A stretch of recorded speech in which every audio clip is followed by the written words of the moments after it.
Sveiki, Utenos radijo klausytojai, su jumis laida Rimtos šnekos, prie mikrofono Dovydas ir šiandien džiaugiuosi sakydamas, kad kalbinu teisininką, rašytoją, visuomenininką Justiną Žilinską. Sveiki, Justinai. Sveiki, Dovydai. Ačiū už pakvietimą. Aš pats esu 11-okas ir jau domiuosi studijų pasirinkimais. Man įdomu, kodėl jūs būtent pasirinkote teisės studijas. Čia yra tokia labai juokinga istorija, nes aš baigiau mokyklą gerokai kitokiais laikais negu dabar. Tai buvo 92 metai ir buvo labai daug neaiškumo. Aišku, šiais laikais irgi yra daug neaiškumo dėl visų, naujųjų technologijų, dirbtinių intelektų ir taip toliau. Bet tiesiog taip nutiko, kad tuo metu aš negalėjau patekti ten, kur labiausiai norėjau, nes aš turėjau labai keistą kaip tiem laikams svajonę. Aš norėjau programuoti, aš norėjau turėti savo kompiuterinę firmą, kuri kurtų žaidimus. Tai va, bet man tai nepavyko. Ir tiesiog kiemo bičiulis, žinodamas, kad man gerai sekasi istorija ir panašus dalykai, pasakė, kad žiūrėk, tau užtenka balų, kad galėtum į teisę. Ir aš tada pagalvojau, na gerai, kodėl nepabandžius pagaliau, čia, kaip sakant, ne visam turbūt gyvenimui. Ir tiesiog tada pateikiau dokumentus, patekau, kadangi vėlgi balų užteko, pradėjau studijuoti, radau įdomius dalykus ir taip nemečiau, pavadinkim taip. Sakot, jums sekėsi istorija ir socialiniai mokslai, tai nebuvo tiksliukas? Aš net nežinau, kaip man save apibūdinti. Ne, aš turbūt nesu tiksliukas, tačiau aš mėgstu ir tiksliuosius mokslus ir mėgau. Bet istorija mano buvo vienas iš tokių turbūt pačių mėgstamiausių dalykų, nes, natūraliai, kai ten daug skaitai visokiausių knygų, tai tos istorijos žinios susidaro net ir specialiai jos nestudijuojant. O gerai, sakote, skaitėte daug. Ar jūs nuo mažens daug skaitėte, ar tėvai vertė, nes kai kuriuos tėvai verčia skaityti? Ne, mane skaityti niekas nevertė, aš skaityti visą laiką mėgau. Tiesa, aš ne tai, kad mėgavausi ten mokyklinę literatūrą ar kažką panašaus, aš skaitydavau tai, ką susirasdavau tėvų bibliotekoje, tai, ką susirasdavau draugų bibliotekoje, dar kokiais nors keliais, tiesiog bibliotekoje. Tai matot, vėlgi, tais laikais, kai aš augau, pasirinkimų buvo gerokai mažiau. Žodžiu, tu arba sportuoji, arba būni lauke, toks bendras labai pavadinimas, ar ne, arba skaitai, dar gali žiūrėti televizorių, bet per televizorių nieko gero nerodydavo. Tai va tokie dalykai. Tai iš esmės knygos būdavo tai, ko tu tiesiog ką turėdavai kaip savo laisvalaikį užpildyti, ir tuoj pat, aišku, jos daug labai visko duoda.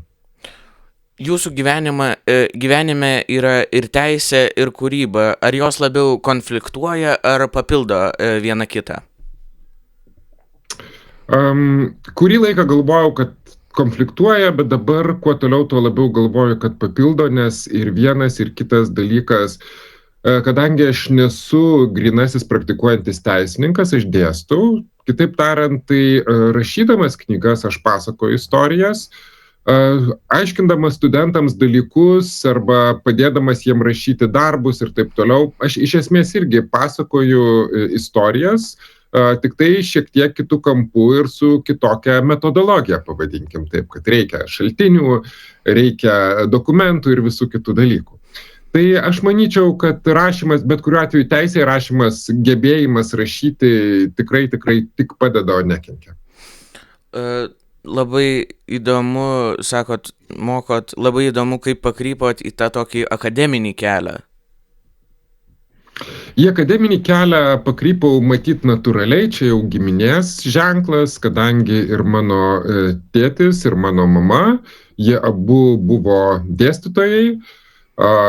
Tėvas, tapo fizikos profesorium, mama yra buvo, aišku, jinai, kadangi dabar jau pensijoje, yra viena vertus, nors turėjo inžinierinį išsilavinimą, bet patapo kalbininkė, lietuvių kalbos specialistė ir pirmoji pradėjo lietuvių kalbos statistinius tyrimus. Labai įdomią sritį. Gerai, o ar jūsų manimų šiandien jaunimas vis dar domisi lietuvišką kultūrą, ar tas ryšys, galima pasakyti, silpnėja? Matot, tai labai priklauso nuo to, apie kokį jaunimą kalbėti. Čia tokiam atsakymui garantuotam man reikėtų pirmiausia duomenų. Reikėtų padaryti kokią nors jaunimo apklausą, reikėtų išsiskirti jaunimo imtis, nes jaunimas tai yra labai plati kategorija. Tarkim, jūs 11-okas jaunimas, bet turbūt ir žmogus kokių 26 dar jaunimas, priklausomai nuo to, kaip yra skaičiuojama. Oficialiai... Atsiprašau, pertraukiau. Oficialiai nuo 14 iki 29. Na va, matot, nuo 14 iki, tai įsivaizduokit, koks tai yra plastas. Tai pagalvokim tiesiog netgi apie kultūrinės patirtis šitų kartų, kaip smarkiai gali skirtis, kaip gali smarkiai skirtis klausoma muzika, žiūrimi serialai, skaitomos knygos, klausomi podcastai ir taip toliau.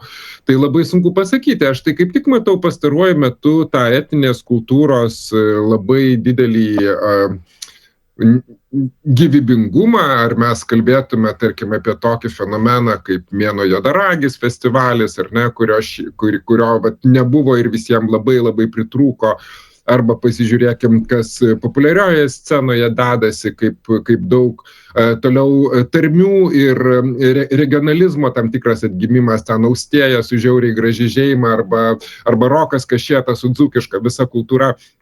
Matot, tai turbūt priklauso nuo to, kokiu kampu žiūrėsi ir kokį tą jaunimo sluoksnį paimsi. Aš manau, kad yra visokių, bet pasakyti bendros tendencijos aš negaliu. Viešoj erdvėj matosi lyg tai tendencija, kad ta nacionalinė kultūra yra pakankamai svarbi ir jai akcentas vis aktyvesnis yra skiriamas.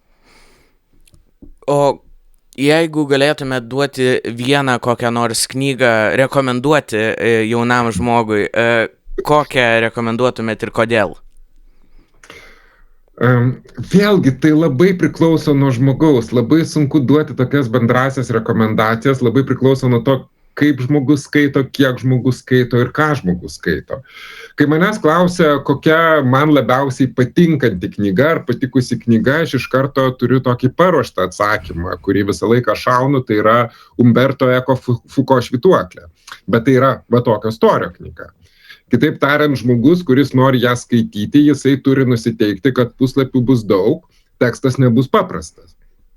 Tai bet pavyzdžiui, iš tokių lengvesnių ir gerai labai, kad tai yra, pavyzdžiui, ir mokyklinės, jau prie mokyklinių knygų, tai yra George Orwello 1984, kurią aš manau tikrai būtinai reikia kiekvienam perskaityti. Tai tų rekomendacijų, vėlgi, rekomendacijas galima duoti, kai tu pasikalbi su žmogumi, kas jam įdomu. Vienam gali būti įdomu kažkas iš matematikos, kitam gali iš automobilių, trečiam iš muzikos. Tai čia tai yra sunkioji dalis ir tokių visiškai universalių knygų nelabai yra. Prieš kelis metus su vaikų literatūros rašytoju Tomu Dirgėla grojot grupėj Knygų vaikai.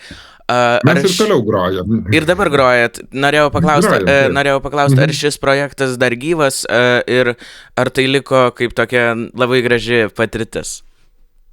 Ne, šis projektas gyvas, mes grojom muzikos salėj Knygų mugėje šiemet, netgi porą naujų dainų parašėm, tai matysim. Tiesiog Tomas yra labai labai užsiėmęs žmogus, aš irgi nesu jau labai taip neužsiėmęs, todėl tai nėra mūsų toksai kasdienis darbas, bet kai galim, mes mielai pasiimam tą savo mašinėlės, laidus ir visą kitą ir mėgstame pasidžiaugti sceną. Šiek tiek prie rimtesnės temos prieikim. Kaip priimat kritiką? Ar esat gavęs tokią, kuri iš esmės pakeitė jūsų, nežinau, požiūrį ar kūrybą? Kritika yra dviejų turbūt tipų. Viena kritika yra, kada tu gauni konkrečius patarimus, pasiūlymus, kaip galima pagerinti, kaip galima kūrinį patobulinti. Tai į tokią kritiką aš visą laiką žiūriu labai rimtai. Aš niekada negalvoju, kad esu geriausias ir kuris geriausiai žino, kaip kažką reikia padaryti. Taip, visą laiką, kai gauni kritikos, visą laiką yra tas momentas, kad reikia truputėlį perlipti per save ir savo ego prigesinti ir priimti tą nuomonę ir ją pergalvoti. Ir aišku, yra ne kritika, yra tas vadinamasis varymas, kurį vėlgi kartais gali ir visiškai protingi ir labai, nežinau, žmonės, kurie turi puikių žinių atlikti, pavadinkim taip. Tai tokiu atveju tada jau vertini taip, kas tai pasakė. Jeigu to žmogaus nuomonė tau svarbi, tada matyti ir iš tokios kritikos reikia bandyti ištraukti tai, kas gali būti naudinga. Jeigu tai yra anoniminė anketa Facebook'e ar Instagram'e su daugelyčiu ar kažką tokio, na tai greičiausiai tiesiog reikia nekreipti dėmesio ir daryti toliau tai, ką manai, kad yra teisinga. Gerai, o ką galvojate apie socialinius tinklus bendrai ir apie dirbtinį intelektą, kuris dabar jau pradeda užvaldyti pasaulį? Apie socialinius tinklus galvoju, kad tai buvo vienas iš gerų dalykų, kuris labai stipriai, nuėjo ne į tą pusę, kur reikia. Nes tai turėjo tapti bendravimo platforma, bet iš esmės tai tapo manipuliavimo platformomis ir tai yra ir pavojinga, ir negerai, ir sukelia nepagrįstų lūkesčių ir dar visokiausių problemų nuo psichologinių iki valstybinių gali pridaryti. Tai, o apie dirbtinį, kol kas apie jį galvoti, aišku, yra sunkoka. Pirmiausia, tai dar nėra intelektas. Tai yra tiesiog užduočių sprendimo priemonė, pavadinkim taip, kai kurio požiūrio jinai fantastiška, jinai yra labai nuostabi, jinai labai palengvina darbą ir jinai yra labai įdomi. Pavyzdžiui, vakar prieš užmigdamas skaičiau viską, ką jis man galėjo pasakyti apie kieto kuro raketų šituos paleidimo įrenginius, nes labai susidomėjau iš tiesų, kaip tas Artemis 2 laivas yra sukonstruotas. Tai va, tai tokiem dalykam tai yra tiesiog nepamainomas reikalas, labai įdomu ir labai naudinga, bet aišku, čia taip pat kaip su šautuvu. Žmogus gali su šautuvu padaryti gerą darbą, pavyzdžiui, apginti ten save ar artimą, ir lygiai taip pat gali nueiti ir kaip sakant, apiplėšti kažką. Tai čia panašiai, manau, yra ir su šitom sistemom, kad viskas priklauso nuo mūsų, kaip mes jas naudosim, bet aišku, kad rizikų yra nemažai, tai taip pat yra tiesa. Koks buvo sunkiausias momentas jūsų kūrybinėje, profesinėje ar akademinėje kelionėje? Galbūt labai sunkus klausimas. Tų sunkių momentų pačių įvairiausių būna. Na, pavyzdžiui, išleidi knygą, labai daug iš jos tikiesi ir pasirodo, kad ne. Jei kažkaip skaitytojo jinai neranda arba, nežinau, kažkodėl jinai nepasiekia to, ką tu norėjai pasiekti. Na tai reikia vėl save, leidykla atmeta rankraštį, pavyzdžiui. Vėlgi tai irgi yra momentas, kada reikia save perlipti arba dabar galbūt tai nuskambės, turbūt pažįstamai nuskambės. Pavyzdžiui, dabar labai nemažai paskaitų yra persikėlę į nuotolinę erdvę, kaip mūdu bendraujam. Ir tikrai, skaitant paskaitą, yra labai sunku, jeigu auditorija su tavim nebendrauja. Ir tu neturi jokios priemonės priversti, negali prieiti prie žmogaus, tu negali bandyti kažkaip įkalbėti jį, atsakyti į klausimą ar kažką panašaus. Tai va šitie dalykai iš tiesų yra dabartinėme gyvenime gana sunkus ir, pavyzdžiui, aš labai nemėgstu nuotolinio mokymo. Man tokie pokalbiai kaip su pačiu, tai viskas okei, viskas tvarkoj, bet tarkim, kai reikia dirbti, aš vadinu radijumi, tai yra tu tiesiog atskaitai kažką užuot bendravęs, o man su studentais visą laiką, ar su mokiniais, ar kur aš bekeliauju, man visą laiką labai patinka interaktyviai, pavadinkim tai, bendrauti. Tai tikrai yra gana sudėtinga. Tai va, o tokių kažkokių labai kritinių patirčių, ačiū Dievui, man nėra tekę turėti, o visokių smagių sunkumų jų visada būna. Žmonės dabar kalba, kad negyvename niekada taip gerai. Ar pritarėte šiai nuomoniai? Vėlgi priklauso nuo žmogaus, priklauso nuo situacijos. Jeigu žiūrėti pagal rodiklius, tai iš tiesų mes esame dabar labai kol kas geroje ekonominėje būklėje ir Lietuva kaip valstybė tikrai yra pasiekusi neįtikėtinai daug. Ir lyginant su tuo, kas buvo mano vaikystėje, kas buvo mano jaunystėje, mes esame iš esmės prisivyję tas kitas valstybės, į kurias visą laiką žiūrėjom su didžiuliu pavydu. Dabar mum nukeliauti net į kokią nors, nežinau, jeigu kažkada Čekija, Slovakija, Vengrija atrodė vos ne pusiaukelė į rojų, ką ten kalbėti apie kokią Prancūziją arba dar kažką, tai mes dabar turim sąlygas labai panašias. Bet žinoma, kaip visada, skaičiai yra viena, individualios patirtys yra kita. Aš, pavyzdžiui, savo gyvenimu tikrai visiškai negaliu skųstis. Yra žmonių, kurie gali skųstis ir kurie yra atskirtyje ir visa kita, bet tai yra dalykai, su kuriais natūraliai reikia priemonių, reikia tvarkytis. Ir tuo pačiu galbūt aš tada paminėsiu, kad neseniai pasirodė leidyklos Lapas išleista puiki knyga, kuri vadinasi Sutikau žmogų. Tai yra fotografo Artūro Morozovo toksai fotografinių esė rinkinys, kur būtent kalba apie atskirties žmonės. Tai yra nepaprastai graži knyga, labai visiems rekomenduoju ją susirasti ir paskaityti. Jei galėtumėte ekranizuoti kokią nors jūsų knygą, kokią knygą ekranizuotumėte ir kokį aktorių įsivaizduotumėte kaip pagrindinį veikėją? Iš lietuvių turit galvoje, ne? Nebūtinai. Supratau. Holivude. Čia geras klausimas.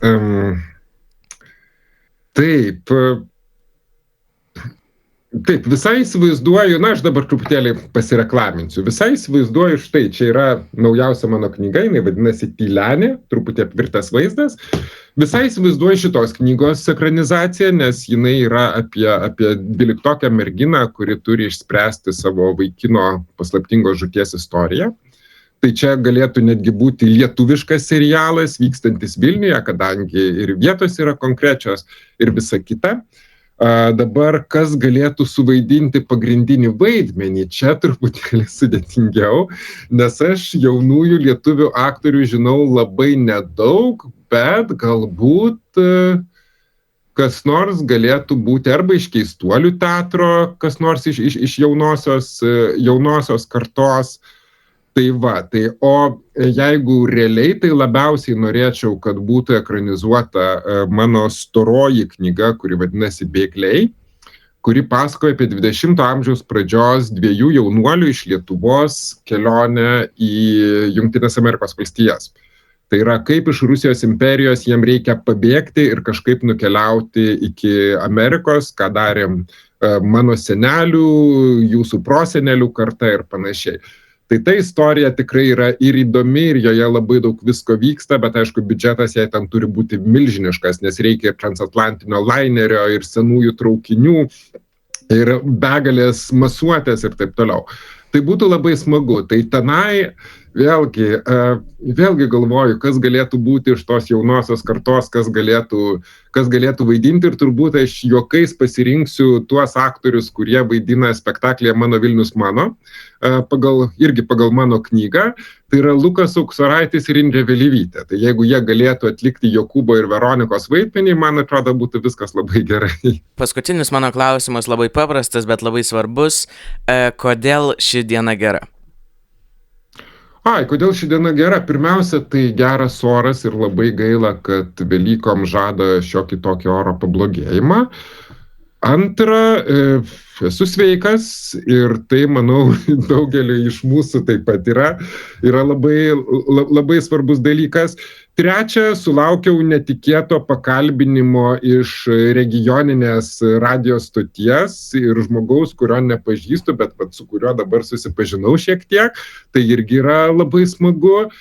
Na ir nežinau, turbūt gal dar ir tai, kad greičiausiai keliausiu pasivaikščioti po mišką, pasiklausyti paukščiukų ir visokiausių kitokių padarų, pasižiūrėti, kaip ateina pavasaris, o pavasaris visą laiką yra gerai, tai pavasario dienos yra pačios nuostabiausios.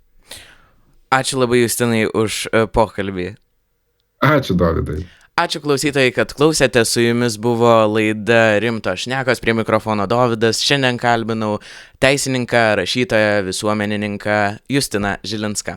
Ačiū, iki.